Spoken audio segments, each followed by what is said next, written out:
come, fight, they destroy, they corrupt. It always ends the same. It only ends once. Anything that happens before that is just progress. When you talk about the hero's journey with Lost, this story has been told time and time again and appears in every sort of great piece of literature. Each one of us was brought here for a reason. And who brought us here, Jeff? The island. I'm one of the survivors of Oceanic Flight 815.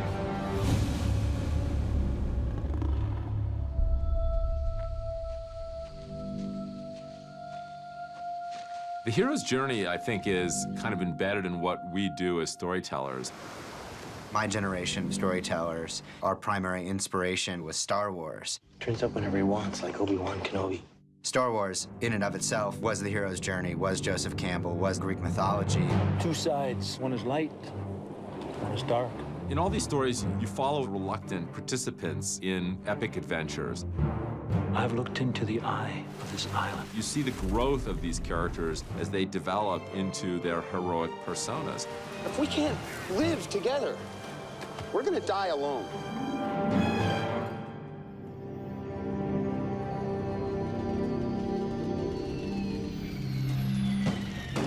The crash of Flight 815, it's a big call to action. These guys, you know, once they got to the island, had some big choices to make. 내가 어디로 가든지 꼭 따라와.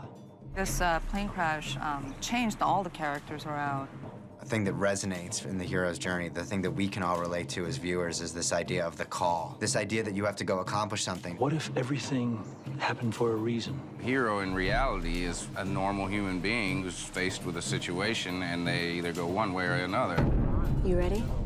In the aftermath of a fiery crash, people were dying and people were injured. Seeing a man in a suit sort of running and jumping over wings, barking orders. Move! That was a crisis moment in which roles were sort of established. Give it a break. Whatever you say, Doc. You're the hero. From the beginning, Jack, as the leader, as the doctor, is thrust in the role. And there's times that he resists it and he doesn't want it. In the hero's journey, the hero always refuses the call. Why do you find it so hard to believe? Why do you find it so easy? There's an iconic structure to these things. You've got a hero, and he's not interested at all in your mission, and then he gets roped in somehow, and then he finds himself taking charge. Run! Hey! Everything's gonna be okay. We're gonna be all right. One of the things that we thought that we could do that was a little bit different as it regarded the hero's journey was, instead of saying, this is Luke Skywalker's journey, maybe we could do it with 16 heroes.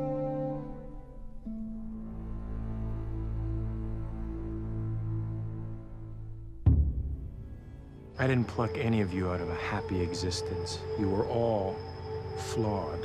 It is interesting that the heroes they selected came from people who were not hero material.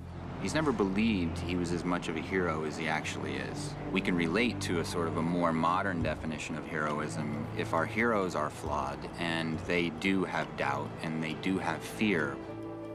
You look at someone like Sawyer, who, the con man, and he's only out for himself.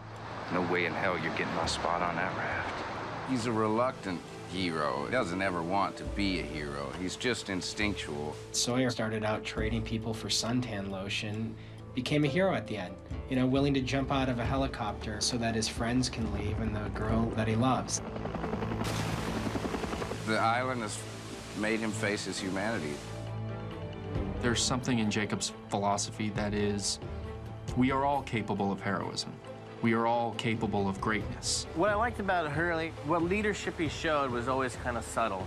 He's just trying to get everyone to make it to tomorrow. She'll be okay, dude. He definitely steps up in season 6. He's got the confidence of Jacob told him to do it, and kind of goes from there. There are consequences to being chosen, because destiny is a fickle bitch.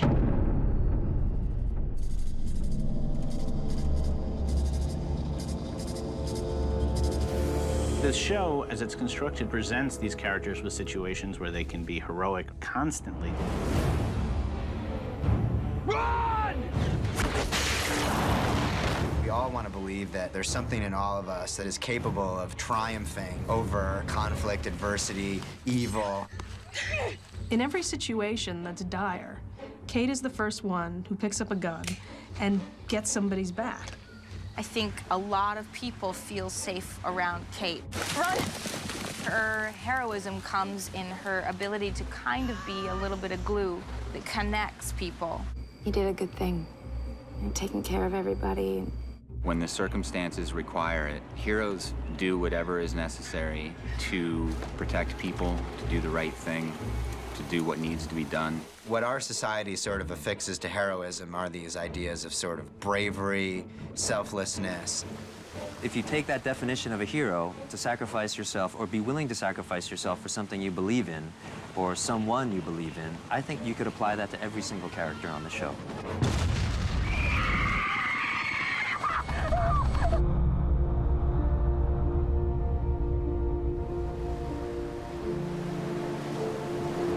You have to convince him to come back. How am I supposed to do that? You're gonna have to die, John.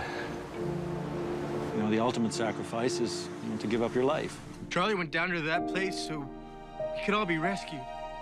I wanted you to be able to go home. But he was prepared to make the ultimate sacrifice. You could see that moment as heroic. Goodbye, John. Saeed is a character who starts out as a Republican guard in the Iraqi army. Are you ready to talk? We sort of came out of the gate saying he's irredeemable. But what we don't count on is that the audience loves him no matter what he does. There are aspects to his character that are indeed heroic and romantic. I don't deserve you. He actually turns out to be one of the most selfless, heroic characters on the show.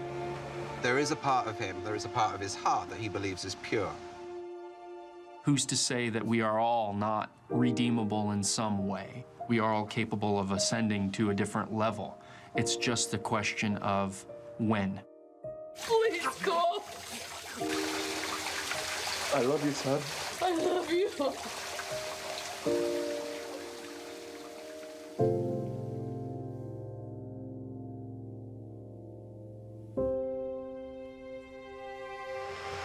Drink this. I think it's a very interesting thing that a man of science becoming a kind of guardian of faith in a way. That makes him worthy. He passed the gauntlet, so to speak, of reason and went beyond. Now we're the same. The whole series of Lost, I believe, in some respects, will, on one level for Jack, will be about him actually becoming that part of him that is that hero. Thematically, we were trying to have the audience understand that there's good and bad in all of us, and we all battle our own internal demons, and sometimes we win and sometimes we lose. And that is the essence of the human condition. This is what has to happen. This is what I'm supposed to do. It doesn't matter if it's Darth Vader or Zeus or your boss, who is just a huge jackass. That idea of saying, there is something that I have to accomplish in my life, and I can overcome it, is I think what makes that myth such a timeless myth.